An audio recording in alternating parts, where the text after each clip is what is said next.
Boa tarde. Temos hoje uma nova conferência Cronos, organizada pelo Centro de História das Ciências dentro do Instituto de Estudos Avançados. Meu nome é Gildo Magalhães, sou o diretor deste centro que eu mencionei, e hoje tenho o prazer de contar com o professor Stélio Marras, que é bacharel em Ciências Sociais, mestre e doutor em Antropologia pela Faculdade de Filosofia, Letras e Ciências Humanas da USP, e tem atuado na orientação de pós-graduação do Instituto de Estudos Brasileiros e também da própria FEFELESH da USP. Tem especialidade e pesquisa nas áreas de Antropologia da Ciência e da Tecnologia, Antropologia da Natureza e da Modernidade, e uma série de outros estudos, inclusive coordenando um laboratório pós-disciplinar de estudos do Instituto de Estudos Brasileiros. Também é pesquisador do Centro de Estudos Ameríndios, da USP. O professor Stélio tem trabalhado, então, com a antropologia da ciência e da tecnologia, especialmente dentro de questões que tenho certeza ele vai abordar hoje, porque o antropoceno, que é um conceito relativamente novo, envolve questões tão amplas quanto a biodiversidade, a sociodiversidade, a poluição, segurança alimentar, enfim, uma série de problemas que estão ligados com o uso dos recursos naturais. Há praticamente 100 anos atrás, o Teilhard de Chardin, juntamente com o pesquisador geólogo soviético Vladimir Vernadsky, propuseram que esta era a nova etapa da humanidade que tinha chegado, enfim, passando da biosfera para a noosfera, em que teríamos o primado do conhecimento da ciência e da tecnologia. Então, eu vou, a partir dessa breve introdução, passar a palavra para o professor Stélio, lembrando que aqueles que estão participando através do YouTube podem enviar suas perguntas e comentários para o iaresponde@usp.br. Então, professor Stélio tem a palavra. Professor Gildo Magalhães, muito obrigado pelo convite, obrigado ao IEA também por esse convite honroso. E eu vou, sem mais delongas, já começar essa comunicação. E eu digo isso porque eu vou ter que ser um pouquinho ligeiro. Eu imaginei que eu deveria ter mais tempo para falar, e eu me confundi.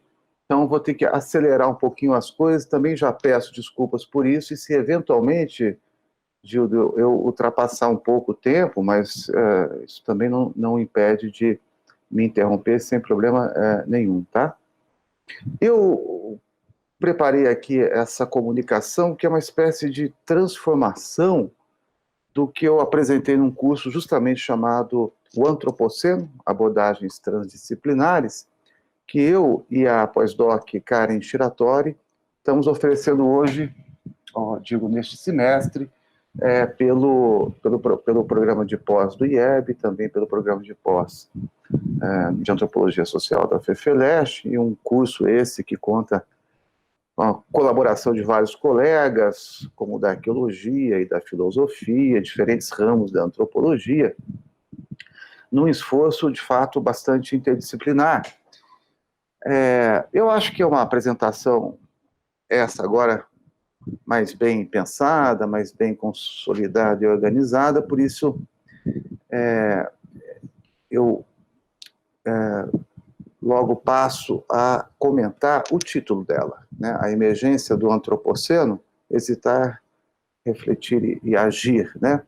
E acho que tem logo que destacar pelo menos dois sentidos importantes dessa palavra, emergência, ambos sentidos dicionarizados, né? Um é o que mais vem imediatamente à mente mesmo, né? Que é emergência como uma situação grave, perigosa, um momento crítico.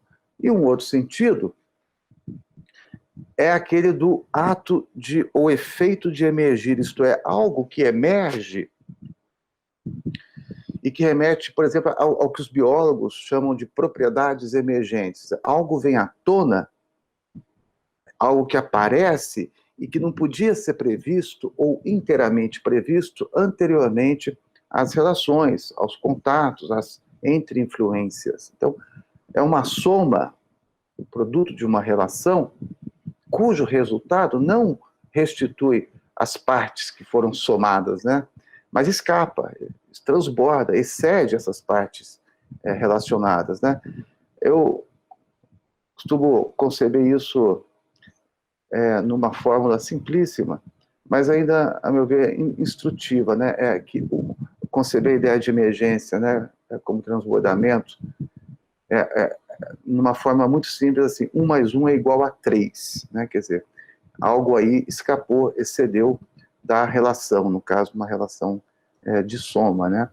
Algo aí ultrapassa o que ali mesmo foi posto. Ainda considerando o título, acho também que faço bem em logo indicar a noção de antropoceno com a qual eu vou trabalhar, que eu acho que é a que nos interessa aqui, e por isso eu vou logo a uma pensadora contemporânea, chamada Anna Tsing, né? E que para ela essa época geohistórica, né? Uma fusão, se não um colapso, né? do geológico com o histórico, essa época marca, ela diz, eu cito, não a aurora da perturbação humana, mas, em vez disso, uma quebra nas coordenações. Algo, ela continua, que é muito mais difícil de corrigir. Então, relacionar o antropoceno, como bem me parece, a um problema de quantidade é algo que a gente deve fazer, não é só um problema de qualidade, é um problema de escala e de velocidade. Ela fala no antropoceno como uma descomunal perturbação humana. Isso que dá, cito mais uma vez, numa crise de habitabilidade de nossos tempos. Crise de habitabilidade. Então, parece claro que o antropoceno, como conceito e como fenômeno, esse do humano, ou melhor, de certas atividades humanas, cujos efeitos emergentes passam a atuar como uma força geológica capaz de modificar tão perigosamente os constituintes do sistema Terra, seu próprio funcionamento, suas interações, suas derivas. Então, com isso, logo, o antropoceno nos impede aquela facilidade de aplicar as nossas usuais separações ontológicas. Não digo que metodológicas, mas isso seria um outro assunto que não vai dar para abordar aqui. Mas o antropoceno impede, eu dizia, essa facilidade de aplicar separações, por exemplo, de sociedade, natureza, pessoas e coisas, organismo e ambiente, ação e cenário, biótico e abiótico, animado e inanimado, e mesmo local e global. Então, esses pares de oposição, que, aliás, tanto animam, né, entre nós, o chamado pensamento dialético, eles operam termos apartados um do outro, cada qual dizendo respeito a um suposto domínio já agregado e circunscrito nas suas próprias formas e forças. Isso é assim para nós, modernos, os humanos, o povo da natureza, tudo isso entre aspas, porque são palavras do Latour, né? Ou povo da mercadoria, para falar com o Davi Kopenhauer, Yanomami, né? Ou seja, eu estou tomando aqui esses termos, humanos e natureza, como categorias nativas dos modernos, né? O que o antropoceno faz é colocar tudo isso que parecia estável nos seus contornos e fundamentos, humano e natureza, de volta ao jogo, de volta ao risco. Então, o antropoceno, digamos, é uma máquina de desestabilização ontológica e epistemológica. Ela faz a gente ver diferentemente os existentes, suas relações, os modos como se respondem, como se constituem mutuamente e como se compreendem, nos vários sentidos de compreender. Então, eu estou aqui falando em moderno, esse termo, de fato, é muito caro ao Bruno Latour, que é um autor aqui, nosso guia hoje, né? E moderno é um termo que está no título do livro dele, que é um livro manifesto, de 1991, chamado Jamais Fomos Modernos, né? E outros títulos e subtítulos da obra dele também, não vou citar aqui, depois é fácil recuperar. Então, é por isso que eu acho que é bom eu logo, então, também dizer a vocês como é que, pelo menos de um modo sumário, breve, essa noção de moderno aí funciona para o autor, né? E acho que é até uma boa maneira também de introduzir aí, ou desdobrar aí o tema do antropoceno. Então, o Bruno Latour, esse pensador francês contemporâneo, tem uma formação em filosofia, ele que renovou profundamente, com o grupo dele chamado Science Studies, né? Renovou profundamente os chamados estudos de ciência, tecnologia e sociedade nos últimos 40 anos, por meio de etnografias em laboratórios de ciências naturais, né?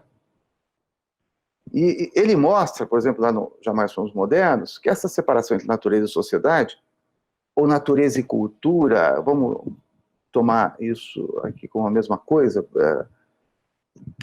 sociedade e cultura, essa separação, essa grande divisão, como ele chama, assim aparece, ou seja, separada, dividida, na sua face oficial, visível e pública para nós, modernos.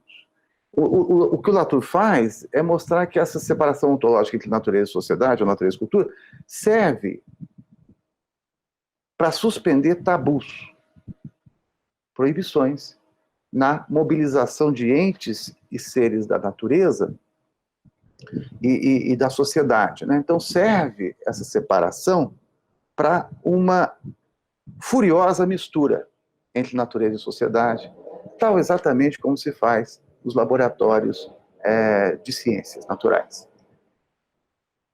E aqui eu preciso desdobrar tão rapidamente quanto possível esse argumento fundamental do pensamento dele, Latour, né?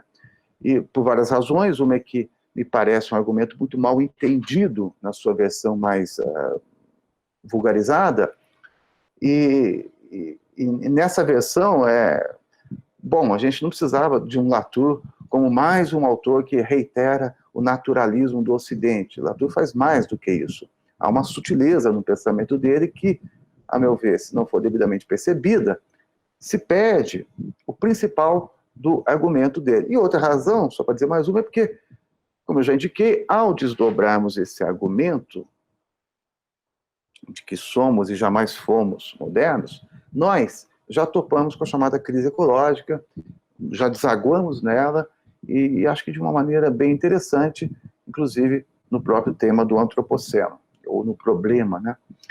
Então, vamos encarar agora a economia desse dualismo natureza e sociedade, ou natureza e cultura para os modernos, eles ou nós, né? Vou chamar na terceira pessoa, eles que emergem mesmo desse dualismo, né? Então, a gente está, em primeiro lugar, falando desse dualismo natureza e sociedade, natureza e cultura, como algo não universal. Ou como se já fosse universalizado antes das práticas da universalização, que precisam ser mantidas o tempo todo. Mas estamos falando desse dualismo como algo próprio dos modernos, no Ocidente ou fora dele. Falando que esse dualismo, pelo menos como ontologia, como eu entendo, ele se desestabiliza quando agora o humano não se define mais pelo contraste com uma natureza inumana. Então, a gente pode logo perguntar, o que pode ser desse sujeito humano, moderno, tratados aqui como sinônimo, como faz o Latour nesse livro, né? O Diante de Gaia? Então, o que pode ser desse sujeito humano moderno quando o antes tido como objeto, natureza, mundo, ambiente, se mostra o que sempre foi, isto é, não menos sujeito. Só pode ser natureza sujeito, isso que ainda a gente está aprendendo a nomear, ora como Gaia, sistema Terra, planeta simbiótico, novo regime climático e 1000 nomes, né? Só pode ser sujeito essa natureza que responde, né? Que reage, não raramente de modo imprevisível, perigoso, excessível. Daí, aliás, a pertinência da frase do filósofo pragmatista William James, segundo o qual, eu cito, a natureza não é senão o nome do excesso. Frase que foi alçada à epígrafe nesse livro do Latour, né, o Diante de Gaia. Então, a natureza, já Gaia, é uma produção incessante de diferenças e emergências, é transbordamento, sobretudo como resposta a ações superdomesticadoras. Por exemplo, pandemias virais. Essas que, já ontem, hoje, certamente amanhã, responderão pelos avanços desmedidos e globalizados dessa alta domesticação de espécies confinadas e pela não menos perigosa aproximação despudorada, desinibida, desimpedida, junto a espécies selvagens. Então, num primeiro caso, né, a doença da vaca louca, e no segundo, a emergência do novo coronavírus, que causa a doença da Covid-19. Então, ambos dão testemunho desses perigos, desses excessos, transbordamentos, como esses saltos de zoonoses entre espécies. Então, no planeta do antropoceno, vai se confirmando cada vez mais que a ontogênese do humano, o vir a ser do humano, e para o humano aqui, repito, devemos compreender não mais do que o ocidental ou moderno, né? O ocidental modernizador, né? Essa ontogênese vai a cada vez junto da terra, da pedra, como da atmosfera, do sol, das águas, das coisas, dos objetos, das técnicas, vamos dizer, ontogênese humana, agora simbiótica. Estamos falando de simbiogênese, para usar o termo da Lynn Margulis, né? Que é uma bióloga que revoluciona a teoria da evolução e também uma das principais proponentes da hipótese ou teoria Gaia, nos anos 70, né? Gaia, então, o planeta figurado em sistemas altamente sensíveis entre si, respondentes, né? E de modo muito complexo. E por complexo, isso inclui não linearidade e pouca previsibilidade dos fenômenos, das ações. Então, com essas figurações, como as do Antropoceno e de Gaia, a gente tem que a nossa origem, como nosso destino, participam de um modo especialmente íntimo das origens e destinos de tudo que existe nesse plano sublunar. Nesse plano de Gaia, o sistema Terra, orgânico e inorgânico se tornam inseparáveis se a gente quer entender e enfrentar consequências do antropoceno. Tudo aí se mostra entre-existente, entre-respondente, tudo que evolui aí se mostra em coevolução, tudo que se transforma se entre-transforma em regimes de modulação recíproca. Então, a duras penas, nós estamos tendo que aprender que, desde sempre, nós fazemos sociedade com não-humanos.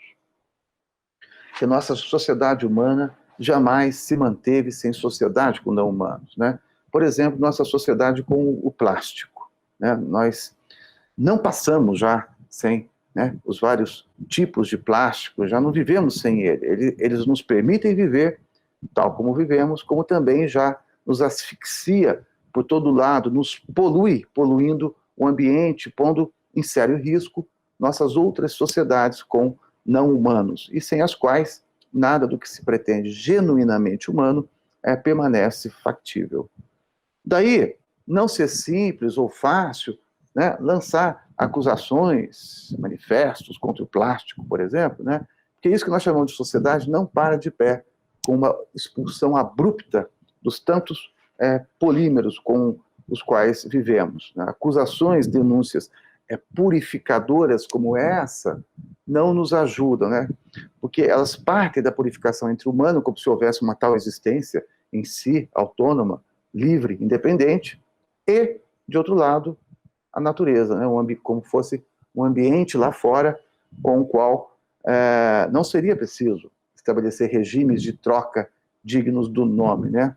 Então, por aí vocês veem como mesmo se torna nociva e tóxica, em todo caso, irrealista, aquela noção antropocêntrica e durkheimiana de sociedade, uma noção que está na fundação das ciências sociais modernas e que foi traduzido como cultura na antropologia, que vai depois se tornar clássica.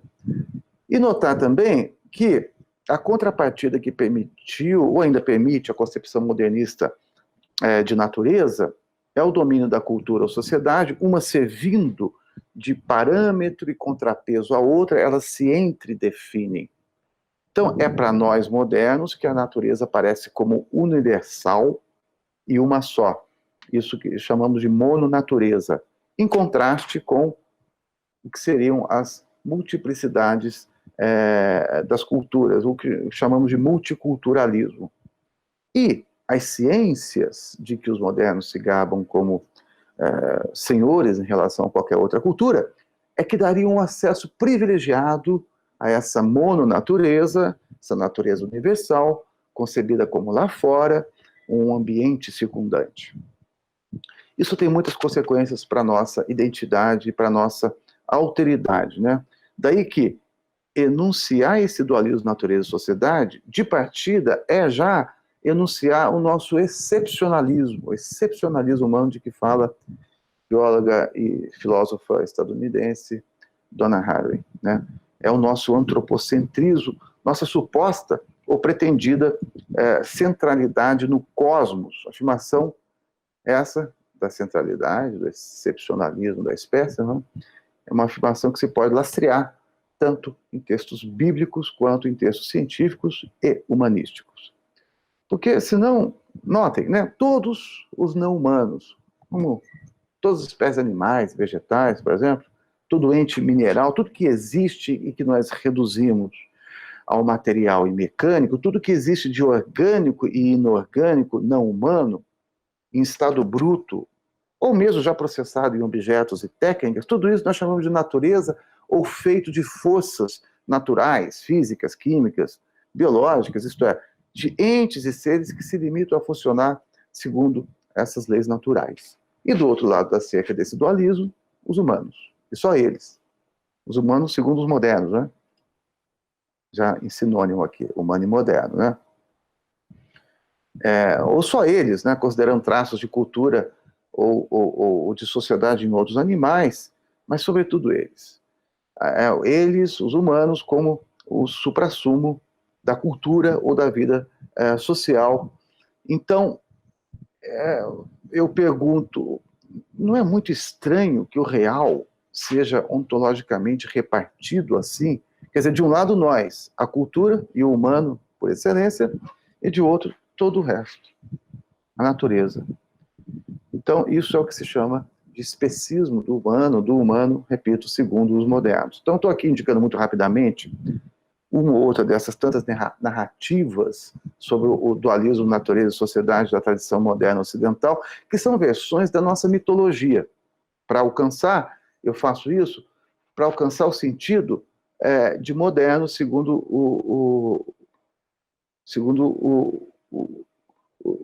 Latour, né? Então, eu já posso enunciar assim, modernos, conforme o Latour, ou conforme eu o leio, claro, são aqueles que concebem e operam a realidade a partir desse grande divisor chamado natureza e sociedade, de modo a que o real se mostra cindido, é aquilo que o filósofo da natureza, Alfred Whitehead, chamava de bifurcação da natureza, né? Cindido entre esses dois domínios, né? As qualidades primeiras da natureza e as qualidades segundas da representação, da cultura, da sociedade. Mas essa cisão dos modernos acontece para que se possa, e isso para mim é a grande novidade do argumento do Latour, para que se possa, a partir dessa divisão, misturar indefinidamente, sem culpa, sem medo, sem moderação, tudo e qualquer coisa, porque se pressupõe de antemão que nós conhecemos já as forças e as formas da natureza e da sociedade, cada qual dizendo respeito a si mesmo, e não às relações que travam entre si. Portanto, nada iria nos surpreender nessas misturas de natureza e sociedade, nenhuma correspondência perigosa, nós já sabemos o que são, né? Nada aí que responder. Mas, esse é o ponto para nós aqui hoje, a presença de Gaia, os registros do antropoceno indicam cabalmente que as misturas ultrapassam o antes previsto, né? Daí a noção de emergência, daí eu ter citado o William James de que a natureza é o nome do excesso. Então, chamadas mudanças climáticas explicitam esse ultrapassamento, né? São mesmo emergências, né? Aterradoras, no duplo sentido de aterrador, né? De você aterrar para rever tudo, e aterrador porque mete terror em nós, né? O que está acontecendo e o que virá. Então, diremos agora, modernos são aqueles que com natureza e sociedade separam e misturam, descobrem e inventam a realidade, mas essa mistura, e isso é muito importante sublinhar, que para os modernos, ou para aqueles que continuam a ser modernos assim, sem mais, essa mistura não pode levar à confusão, ao indiscernimento entre natureza e sociedade, embora seja precisamente isso que o antropoceno, Gaia, sistema Terra, planeta simbiótico, novo regime climático apontam. Mas os modernos, ao contrário, como bem mostra o Latour, eles puderam conceber e experimentar o real em alta escala e velocidade, puderam fazer mundo com um furor desimpedido e moderado, sem tabus, sem recato e cerimônia, né, sem decoro e sem freios, tudo isso que a gente está precisando aprender a fazer agora, né? Eles puderam fazer isso, ou nós, nas suas práticas científicas de mistura de natureza e sociedade, mistura de humano com não humano, justamente porque contavam com a garantia de que natureza é uma coisa, sociedade é outra, garantia de que natureza e sociedade dizem respeito a distintas forças e poderes, distintos domínios, distintas casas ontológicas, cujos fundamentos, esse do natural de um lado e do social de outro, não se confundem. Se confundissem, se, digamos, a atmosfera passa a figurar como sujeito, e, portanto, apresentando respostas imprevisíveis, então tudo se desacelera. E um abalo na velocidade do modernismo é um abalo no próprio modernismo, nos seus pressupostos, na sua fundação, nos seus fundamentos. Então, diante de toda essa hecatombe nos nossos hábitos de pensamento, nos nossos hábitos de conhecimentos mais arraigados, eu quero dar um testemunho para vocês, né, que pode ser instrutivo para a ordem de questões que essa comunicação aqui pretende colocar.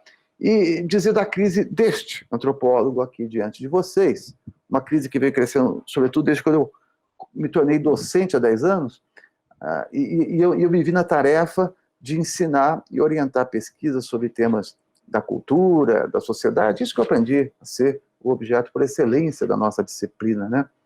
Agora, eu ia fazendo isso no momento mesmo em que a natureza, ainda para usar esse nome, e a disputa de nomes aqui é o que me parece deve nos interessar centralmente, porque é uma disputa de ontologias, de mundos por fazer, modos de conhecer. E eu, então, me vi nessa tarefa de ensinar antropologia no momento em que cada vez mais a natureza não se deixava mais permanecer ali como pano de fundo, né? Figurada como um estoque inanimado de recursos, algo não respondente, como um background ou um cenário estável para o protagonismo da cultura, da sociedade, da política do humano. Então, a natureza emergente, respondente, isso que, insisto, ainda vamos aprendendo a chamar, por exemplo, de Gaia ou de sistema Terra, etc., ela não se deixava mais comportar como antes e não deixava que a cultura, a sociedade e a política, por extensão, permanecessem tais e quais. Então, eu fui cada vez mais aprendendo a estranhar, desconfiar de toda enunciação sobre cultura social, representação, simbólico, quando essas formas e forças se mostrassem girando em torno de si mesmas, como se fossem meio autoevidentes, autorreferentes, mesmo autônomas ou como mônadas fechadas sobre si mesmas. E como, no mesmo passo, também autônomo e bem definido seria o humano, essa espécie, esse objeto de estudo, essa figuração. Então, para logo dizer, uma tal noção estável de cultura, ainda que com variações internas na disciplina, essa noção teve, né? Embora essas variações, eu acho, nunca tivessem posto em causa a sua pertinência fundamental da noção de cultura. Mas uma tal noção de cultura ainda podia funcionar mais ou menos bem enquanto seu polo oposto e constitutivo, a natureza, se deixava, também ela, se manter mais ou menos estável. Vamos dizer, era a natureza do Holoceno, essa que desaguaria na natureza da modernidade, na natureza da política moderna e de uma política da natureza modernista que, para funcionar como funcionava, embora nunca sem multiplicar exceções, é o argumento do Latour, né? Ela devia ser, como aprendi como autor, desanimizada no plano oficial, público e visível, e, portanto, fora da política e da democracia. Os não-humanos da natureza não podiam ser agentes políticos, não no mais forte e honrado da expressão. Não podiam ter a participação digna do nome na construção do contrato social. A gente pode lembrar, por exemplo, o Thomas Hobbes, lá no contrato, lá no Leviatã, né?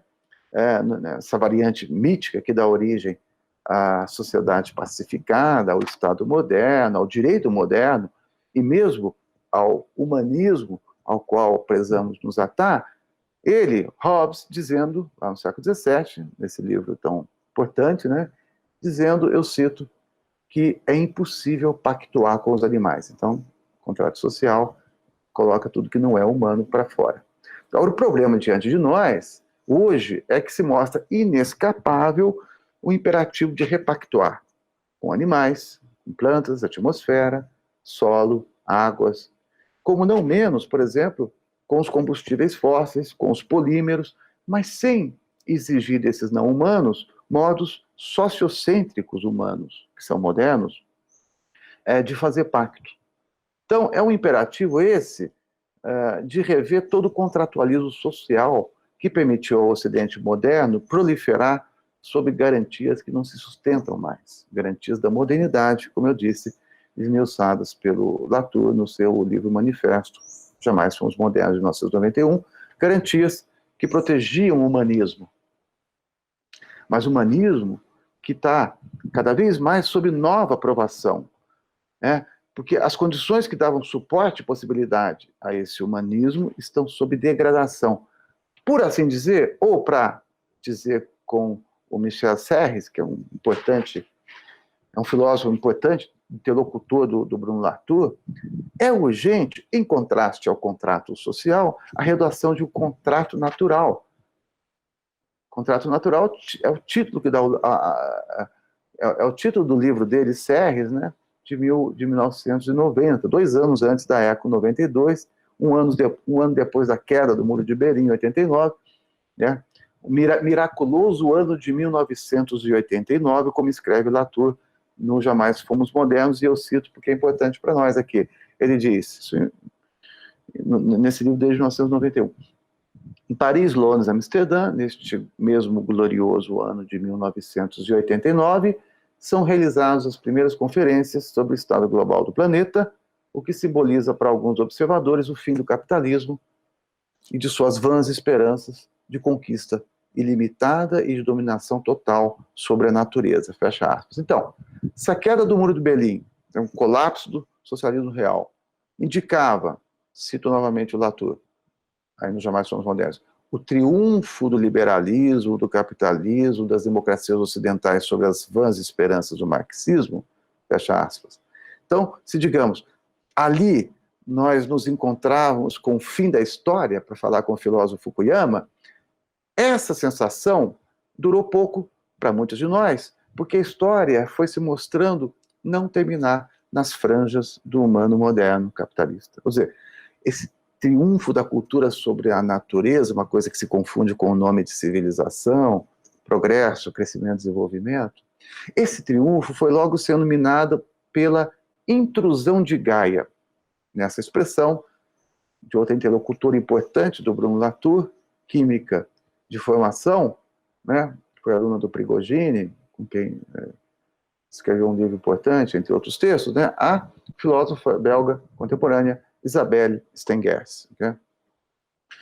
Então, isso foi sendo minado pela intrusão de Gaia, justamente ali onde não se esperava uma tal potência política, uma tal potência de agir. Então, eu passei a entender que colocar-se diante de Gaia é aceitar a reviravolta tanto da noção de cultura quanto da de natureza, porque elas duas, repito mais uma vez, se pressupõem reciprocamente. Se o Latour já vinha mostrando isso, desde os anos 70, lá com os Science Studies do grupo dele, né, uma sociologia da ciência e da técnica renovada empiricamente, sobretudo com as etnografias em laboratório científico, eu diria que a partir dos anos 90, ele, Latour, passa a encarar as reviravoltas desse dualismo cultura e natureza, investindo atenção na sua antropologia dos modernos, né, ao problema das mutações ecológicas. Então, digamos, Latour passa do foco de uma antropologia da ciência para um foco numa antropologia da natureza, uma e outra como faces de uma antropologia dos modernos. Então, tudo agora,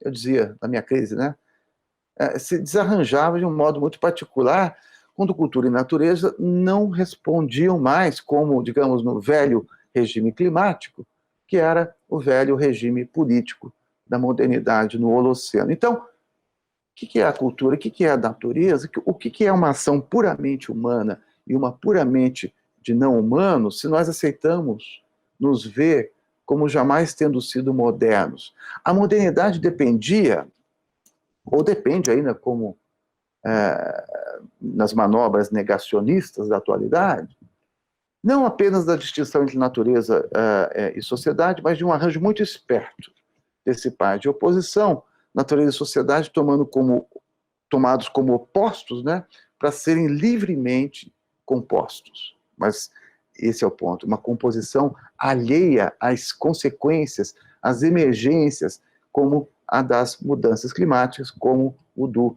aquecimento atmosférico.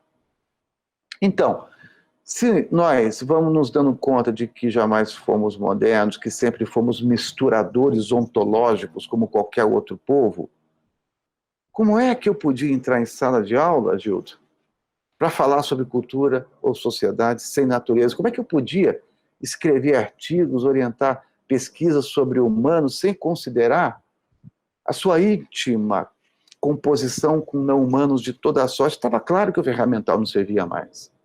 Eu, de repente, me vi sem meios, né, para responder a essa crise, ou responder a alunas e alunos que vinham, digamos assim, com Gaia nos olhos, pelo menos conforme eu procuro ver neles. Eu precisava, então, de novos aliados, novas autores, novos autores, companheiros, que também, cada qual, a partir da sua ecologia disciplinar, ecoasse esses incômodos. Daí, como hoje me parece tão claramente, a minha aproximação ao pensamento do Latour, filósofo de formação, né, da Stengers, como eu disse, química, e que depois se tornou filósofo da ciência, da Donna Haraway, bióloga, que se tornou filósofa, como da Anna Tsing, que eu citei, ela, que, como a Haraway, é uma importante autora dos chamados estudos multiespécies, né? Aproximação também renovada em relação ao antropólogo Eduardo Vieira de Castro, antropólogo de filosofias ameríndias, ele que já era uma referência inescapável para a antropologia, mas que nos últimos anos, como também o Latour, repito, veio cada vez mais se interessando por aquilo que não era bem um objeto da antropologia ou das humanidades, das ciências sociais. Então, são esses autores, eu citei só alguns aqui mais em evidência, que para mim pavimentam essa mutação do objeto antropológico, não mais o humano, mas digamos o humano Gaia orientado. Não mais a sociedade ou a cultura, mas o coletivo, como no vocabulário do Latour, coletivo que é a composição, a cada vez a ser composta, agregada, mantida, associada, de distintas, ou a partir de distintas potências de agir humanas e não humanas. Essa é a ideia de coletivo, de um modo muito sumário, para o Latour. Então, com essas autoras, esses autores, eu acho que a gente tem aí um convite para procurar correspondências entre mudanças ecossistêmicas, como as climáticas, e mudanças epistemológicas nas humanidades, como na antropologia, e daí a gente tem que, de algum modo, trair a nossa formação, conjurar o humano do humanismo moderno, ressituar o humano, isto é, o moderno, no mundo, mas humano e mundo, ambos, já não mais, uma vez diante de Gaia, humano e nem mesmo o mundo, no sentido humano no sentido de natureza, perdão, mundo no sentido de natureza lá fora, ou no sentido, digamos, totalizante do globo de Atlas. É uma guerra, portanto, uma guerra mesmo de figurações ontológicas, isso é que está em disputa hoje.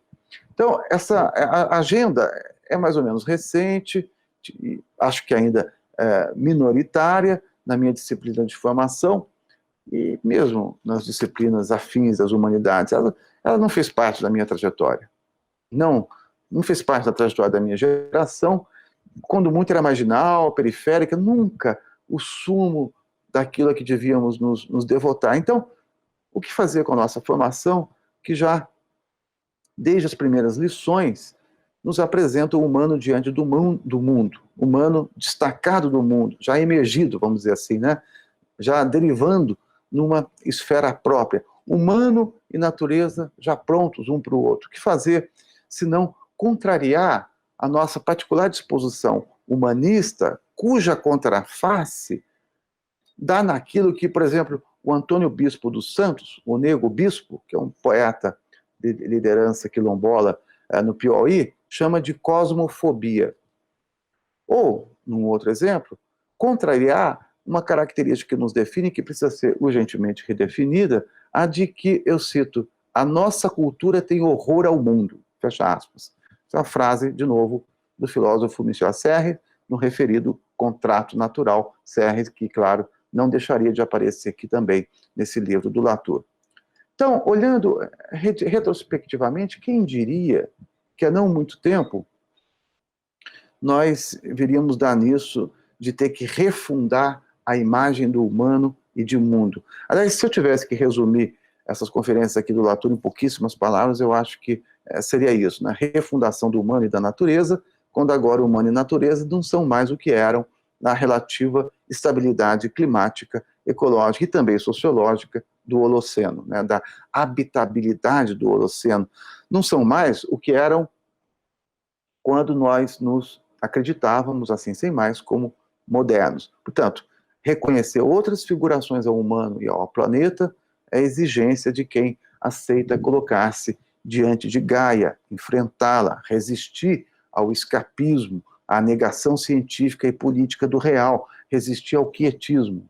Então, o ponto é que se não revemos com a devida radicalidade essas imagens, esses conceitos, rever os modos como dar figuração e encarar o real, não haverá como sugerir, apontar, junto à sociedade civil e à política, as profundas transformações que essa nossa geração deve encampar, sobretudo as próximas gerações, e isso como condição para que, digamos, o céu não despenque de vez nas nossas cabeças, para falar com o Schopenhauer,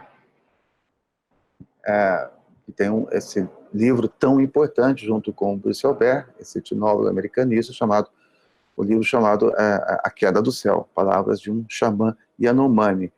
Ou para falar com o próprio Michel Serres, de novo, do Contrato Natural, que já em 1990, vejam que curioso, escrevia: que dirigentes ombros sustentarão agora esse céu imenso e fissurado que pode desabar sobre as nossas cabeças. Então, seria preciso dar um adeus ao humano e à natureza como condição para se aproximar da noção de povo no Latour, né? Ele fala aqui em povo da natureza, em contraste a povo de Gaia, né? E povo aqui não se confunde com população, digamos, com um exército, reunião de pessoas, com, digamos, os humanos entre eles, aqueles do contrato social, do humanismo, que se volta para o próprio umbigo, né? E contra esse humanismo,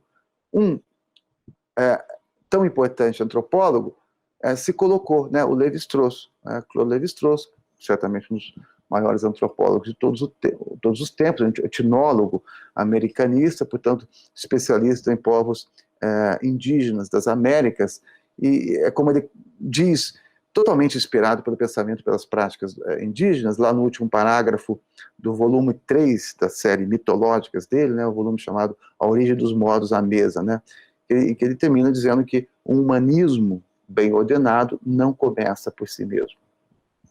Mas está dizendo, o povo da natureza é o povo que não se faz sem natureza, isto é, esta figuração da terra, a natureza, como uma coisa inanimada, né?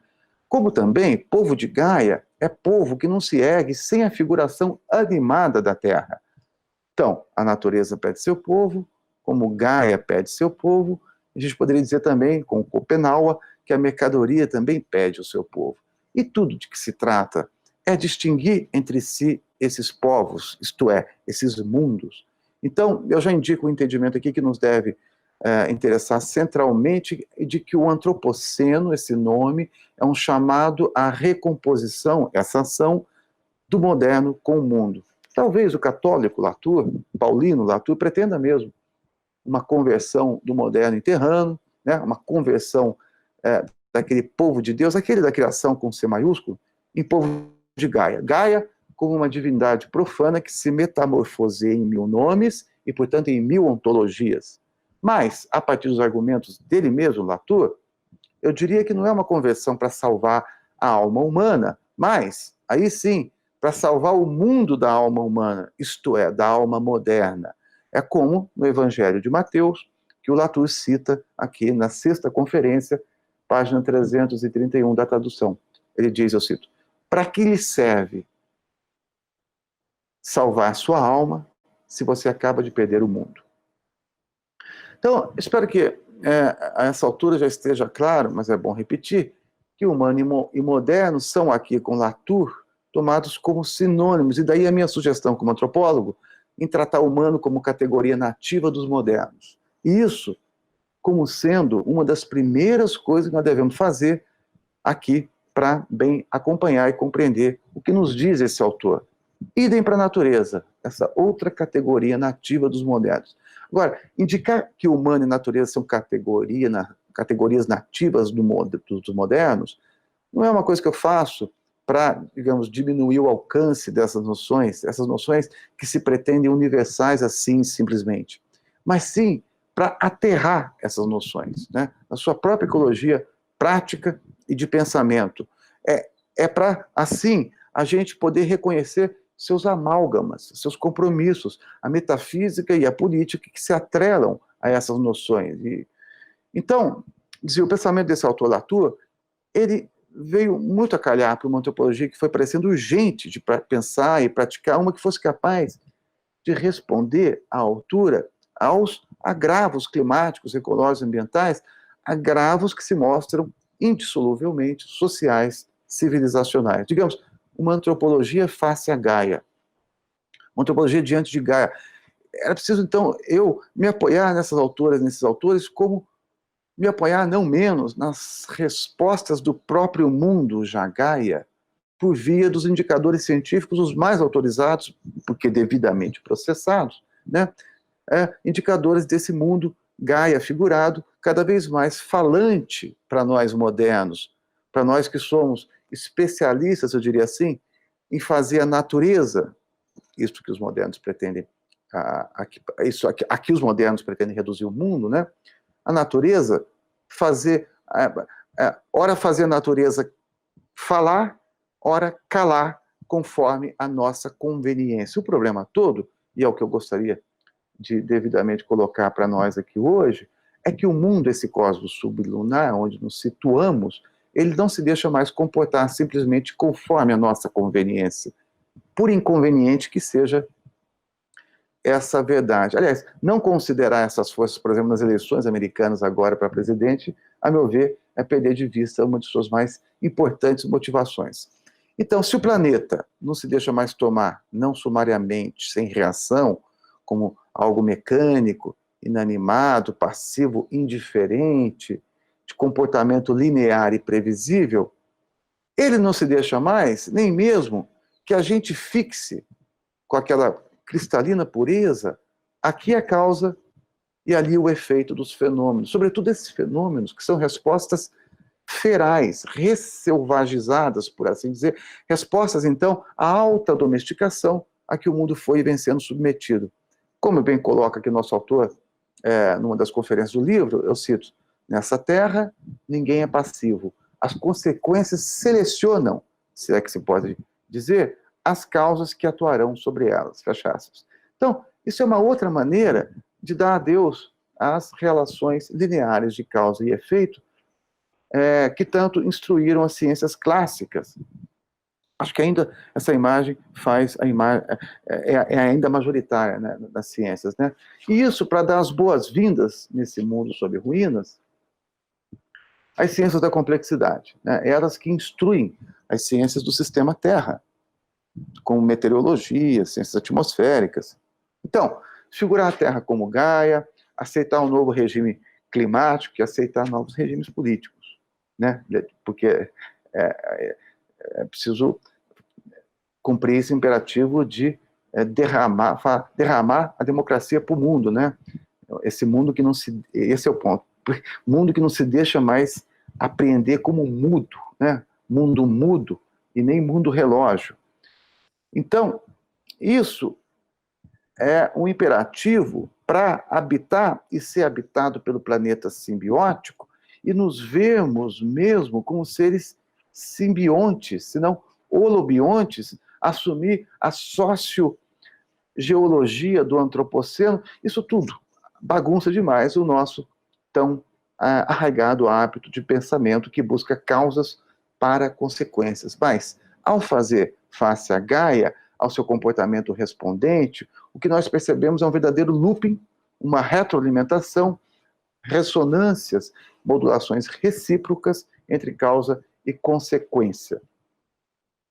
Então, encarar a Gaia, preciso insistir, é algo que proíbe esse raciocínio linear. E daí também que, para pensar o antropoceno, e pensar situadamente e devidamente, eu entendo que seja preciso pensar no antropoceno, isto é, nele situado, portanto, um pensamento aterrado. Né? Tem um outro livro dele, acabou de chama Onde Aterrar, Como Se Orientar em Política, acabou de ser traduzido em português também. Né? Então, aterrado aonde? Na Terra animada. Né? Um pensamento vinculado à Gaia. E deixar que esse pensamento sofra todos os constrangimentos de um planeta que marcha celeremente para as ruínas, de novo, para usar esse termo da Anna Tsing, né? Um mundo que marcha para a extinção acelerada e volumosa de espécies. O problema de extinção de espécies não é senão um problema de escala e velocidade, porque claro que as extinções sempre ocorreram e participam mesmo da própria geração da vida, mas o que está acontecendo, e isso é uma novidade terrível, é a velocidade e escala de extinções no antropoceno. Então isso, pensar e sentir no antropoceno é aceitar toda a desestabilização ontológica e epistemológica que um céu prestes a cair nos convida a considerar, para usar um eufemismo esse do convite, mas é um constrangimento, né? O contrainte, como insiste a Stengers na sua obra toda. Então, acho que parece ficar claro que é preciso perder o chão da modernidade, como condição para se reencontrar o chão de Gaia. Ao contrário, não aceitar essas reviravoltas todas é tomar o rumo do escapismo, é não habitar o tempo do fim, é não saber viver e nem morrer no tempo do antropoceno. Portanto, a reação a Gaia e os seus 1000 nomes, isto é, as suas 1000 ontologias, porque eu recuso entender se tratar de um mesmo referente para 1000 nomes, né? A reação ao mundo perigosamente animado participa decisivamente, isso me parece muito claro, desse bem denominado reacionarismo, é uma reação, né, que nós estamos vivendo hoje na política e na sociedade mundo afora, né? Negar horizontes indicados pelo majoritário das ciências, elas já consensuadas, por exemplo, sobre a forçante antrópica do aquecimento atmosférico, horizontes esses com que trabalham os grandes organismos supranacionais e multilaterais do mundo, negar esses horizontes, eu diria, é negar fazer o luto do humano e da natureza, tal como essas figuras, essas categorias, humano e natureza, se mantinham até aqui. Então, o reacionarismo modernista, o negacionismo reacionarista é um não conseguir desapegar-se das promessas de humanização que necessariamente passam pela teleologia do crescimento, desenvolvimento e progresso. De outro lado, aceitar ritualizar o luto, mas não fazer do luto uma finalidade em si, né? Então, a possibilidade de refazer a vida diante da morte, sem que isso implique necessariamente, eu torço para que não, eu trabalho para que não, né? Que o rito do luto apenas nos encaminhe para uma vida de pavor, de medo improdutivo, de paralisia, de existência, de simples e fácil eleição de inimigos a serem acusados e denunciados, e nisso se bastar. Então, como converter o luto em luta, como encaminhar medos e tremores que ativem a nossa alegria de resistir. Então, sim, encarar as catástrofes, mas para saber resistir à barbárie. É nisso que eu penso, quando eu tenho que encarar a juventude de estudantes, pesquisadores, no meu trabalho cotidiano, porque, repito, cada vez mais a juventude traz isso como central nas suas preocupações, central mesmo existencialmente para eles, para elas. Então, acho que tudo de que se trata para mim é o que fazer do horror. Nem fingir que não existe, claro, mas também não se mortificar nele. Então, isso é o que, por enquanto, me orienta. Olha, o Gildo já me chama a atenção aqui para o tempo que acabou, né? E eu, infelizmente, não vou conseguir chegar até onde eu gostaria, mas, enfim, entrego de volta a palavra ao Gildo e a quem quiser comentar, conversar. Vamos lá, Gildo. Obrigado. Muito obrigado, professor Stélio, por nos trazer essas reflexões e convites para não só ficarmos inertes, mas reagirmos. Bom, ainda não entraram perguntas, enquanto isso eu gostaria de eu fazer uma, então. Na sua apresentação, você menciona uma necessidade de fazer uma refundação, ou talvez uma refundição dessas categorias antes separadas do humano e do não humano.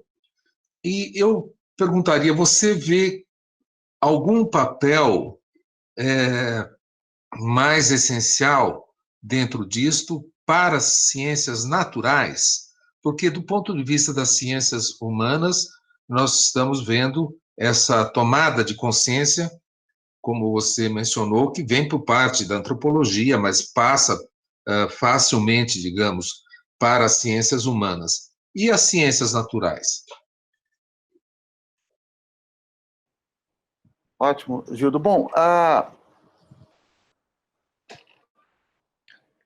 eu poderia lembrar o Chakrabarti, Dipesh Chakrabarti, um colega seu, historiador indiano, né, que tem um artigo inaugural, sobretudo para ciências humanas, chamado O Clima da História, e é onde ele introduz a noção de antropoceno e as consequências, indicando consequências para as humanidades. Mas ele está se baseando em químicos, em biólogos, em arqueólogos também, e gente que trabalha com as ciências naturais e que justamente vão fundar isso que se tem chamado de ciências do sistema Terra, não é, Gildo? Então, há sim, também do lado de lá, uma grande preocupação com o antropoceno, não é? Inclusive, uma discussão dos geólogos, né, que não são nem bem cientistas naturais, nem bem cientistas sociais, né? E eles estão, nesse momento, ainda tentando estabilizar essa noção, porque eles precisam dos registros nas rochas, né? Precisam para poder marcar essa passagem de uma época para outra, do Holoceno para o Antropoceno. Então, eu acho que de ambos os lados há sim essa preocupação. Não sei se é mais nas ciências humanas ou ciências naturais, depende de que lugar a gente vê, né? Não sei. Talvez haja, Gildo, um desafio maior nas ciências naturais em se desamalgamarem das tentações, vou dizer logo, né, do mercado. Porque ciências naturais, como as voltadas às tecnociências, né, elas têm uma ligação ou são assediadas pelo mercado, né, na busca de produtos, inovações e etc. Então, sair dessa tentação, dessa atração mercadológica, é um desafio que eu acho que é muito maior para eles do que para nós, das humanidades. O mercado já não tem grande interesse em nós. Né? Não sei o que você acha.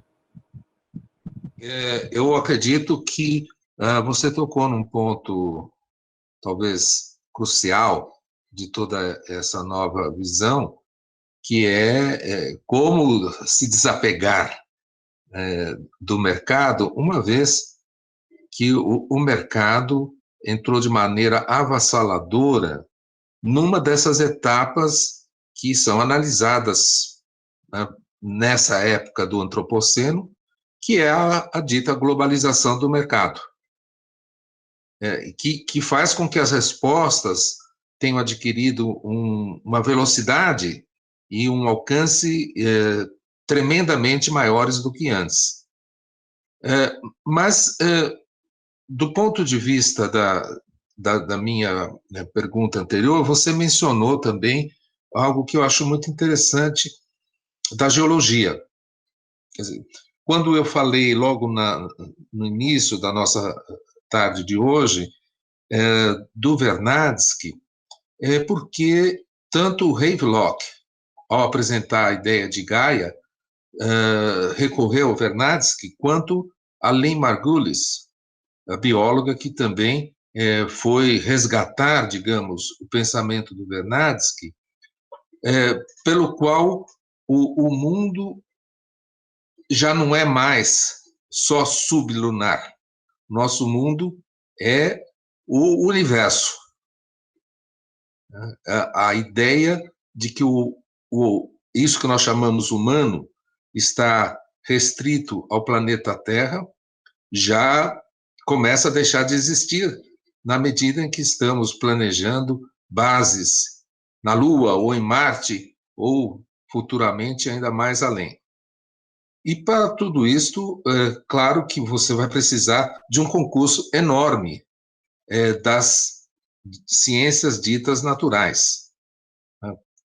Então, você tem, de um lado, essas forças geológicas do homem, e aí eu até vou devolver para você a pergunta, falando se o antropoceno é, de fato, o fim do antropocentrismo, ou se isto ainda vai permanecer e, com isso, tem todas as ligações com o mercado, com outras facetas disso que nós fomos construindo aos poucos. Eu iria chegar nisso na apresentação, mas é disso que se trata. A Gaia, Antropoceno, de certa forma, viram nomes que indicam guerra de mundos, que é como esses autores estão falando, né? Estão falando em guerra de mundos. Então, nada está dado, né? Você vê, nós temos reação a esses achados científicos. Por isso que eu acho bem colocado o nome de reacionarismo, né? Quem pensa tem dado a essas correntes que negam as evidências científicas, como as evidências das mutações ecológicas e das mudanças climáticas, do aquecimento global e etc. Então, o que nós temos à frente, né, realmente não está nada dado, mas por ser disputado. Nós temos guerras, disputas, guerra de mundos, guerras por sensibilização. Então, quando eu olho, por exemplo, um diante do outro, como a gente viu numa foto da imprensa, né, a Greta Thunberg e o Donald Trump, eles parecem viver no mesmo mundo, mas eles não vivem no mesmo mundo. Delinear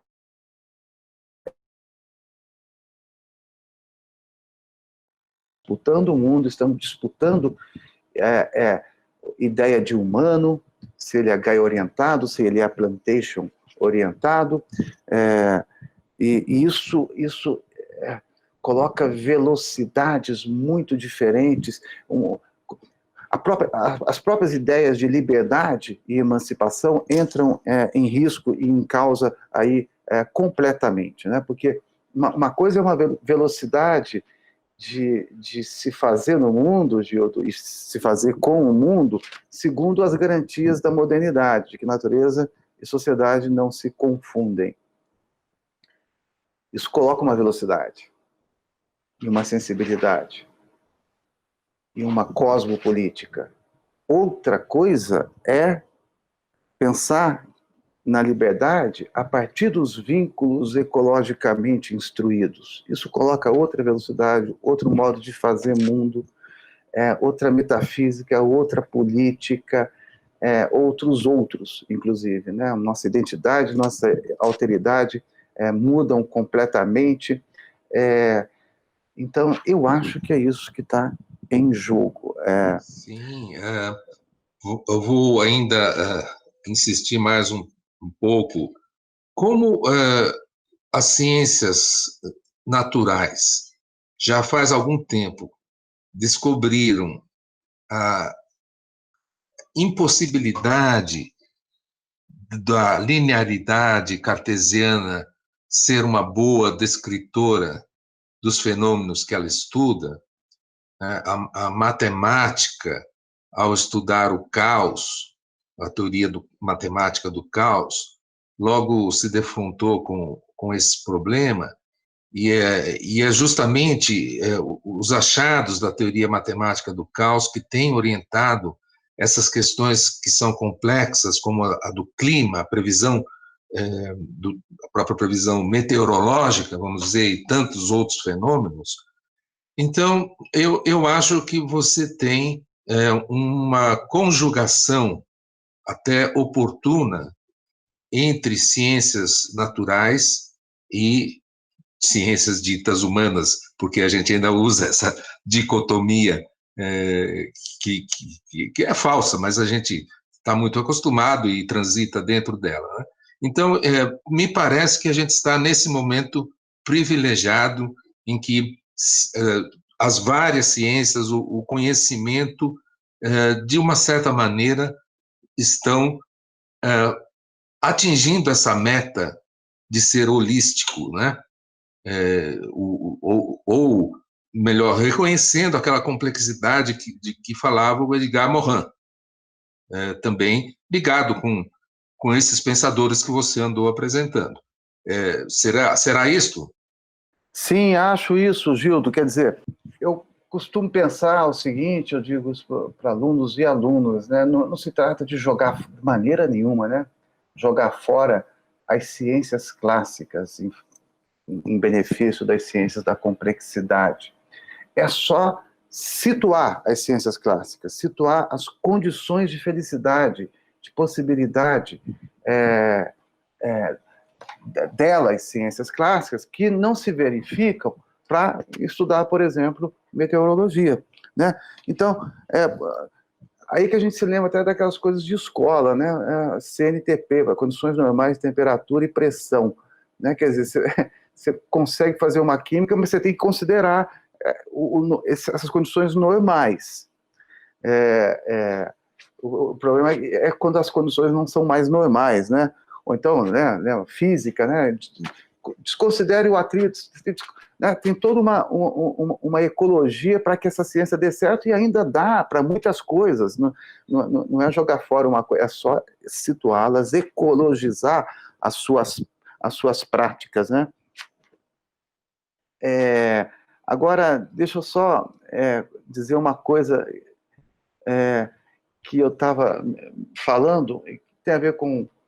Eu ia chegar nisso, talvez te interesse, Gildo, para a gente logo passar para a próxima pergunta, né? Eu estava falando que é preciso declarar guerra e divisar com nitidez agora amigos e inimigos, dar nome, reconhecer contornos, povos e mundos. Eu acho que é isso que o Latour está fazendo, e daí caracterizar a natureza animada, a terra respondente, essa Gaia que é a um só tempo imanente, porque é feita também por nós, mas transcendente, ou seja, essa nossa ação nos supera, né, nos ultrapassa, ela é emergente, né?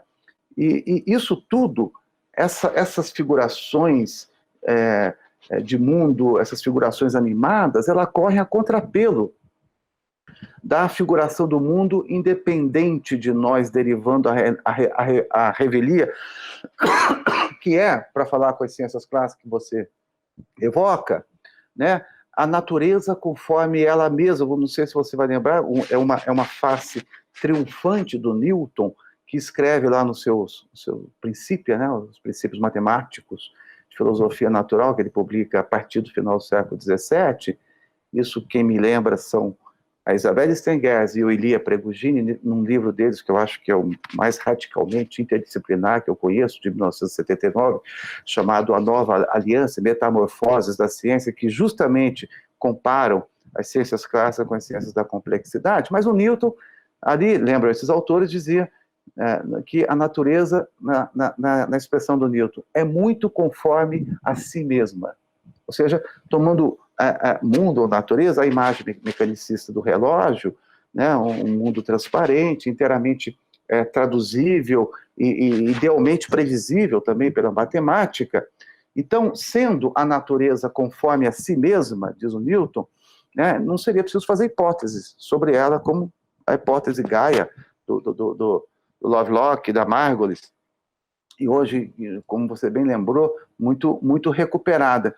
Então, para o Newton, era preciso dispensar essa, digamos, ação poluidora de inventar hipóteses para desvendar a natureza, porque o mecanicismo prometia entregar a imagem da natureza, que se entrega por si mesma, transparente, que supunha ser. Então, contra essa expulsão da especulação filosófica, contra essa imagem da identidade natural autorreferida, ou seja, a natureza conforme ela mesma e não conforme a relação que mobiliza, a encanta desse ou daquele jeito, né, para isso ou aquele fim, há uma série de autores. Um deles é o Gabriel Tarde, que o Latour recupera com grande importância para explodir a noção de sociedade, Gildo.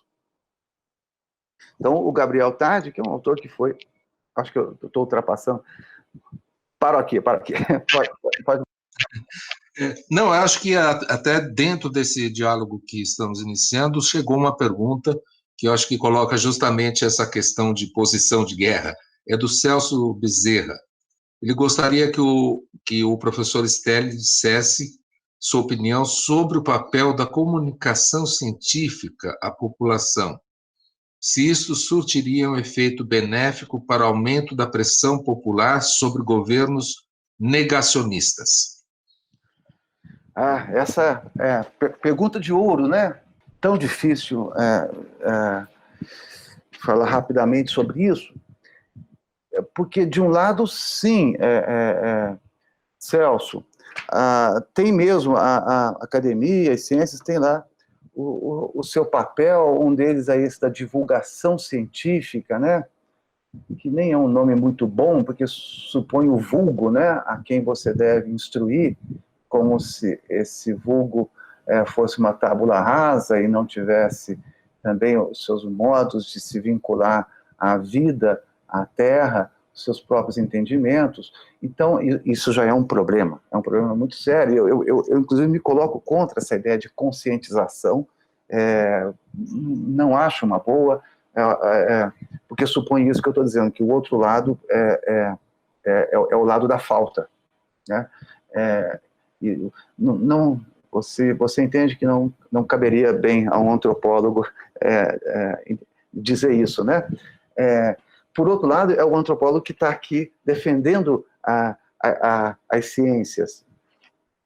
Então, precisamos repensar os trânsitos, né, entre ciência e sociedade, trânsitos que não sejam instruídos por essa direção do que sabe rumo a quem não sabe, porque isso não dá certo.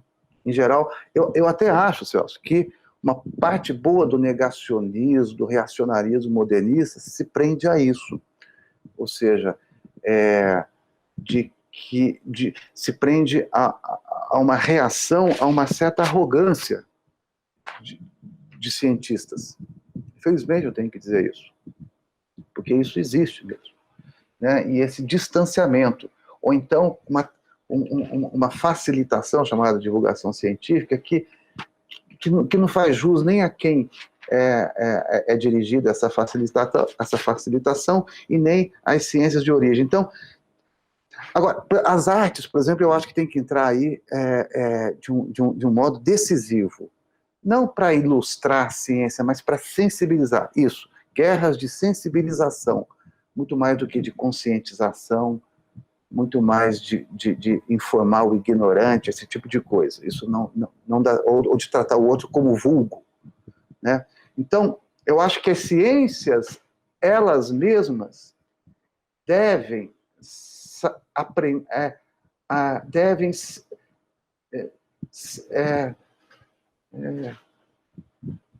desenvolver aquilo que é o gosto delas mesmo, que é colocar-se aprovação. Então, abrir-se a aprovação do público, as provas do público também. Então, o que nós fazemos com o céu Yanomami, diante do nosso céu, atmosfera, são o mesmo céu? Como fazer dialogar isso daí? E aí, bom, isso abriria para outras 1000 questões, mas acho que eu pude um pouco indicar o que me parece ser um comentário à altura da sua pergunta. Eu vou aproveitar essa sua fala final, Stélio, para lembrar de uma frase muito interessante de um filósofo da ciência, o Paul Feyerabend, que no livro dele sobre filosofia da natureza, diz o seguinte: a ciência só vai poder voltar a ter a mesma eficiência que teve entre os antigos gregos no momento em que a ciência for outra vez poesia. Então, eu vou só dizer para os nossos espectadores que a palestra sua será editada pelo IEA e, assim que possível, vai ser integralmente colocada à disposição no YouTube e ficará, então, registrada mais essa sua participação, pela qual eu agradeço muito, assim como agradeço o apoio da equipe do IEA e a todos os que nos acompanharam nessa tarde. Também agradeço a você, Gildo, a equipe do IEA, todas e todas que estiveram conosco. Muito obrigado e uma boa tarde. Boa tarde a todos.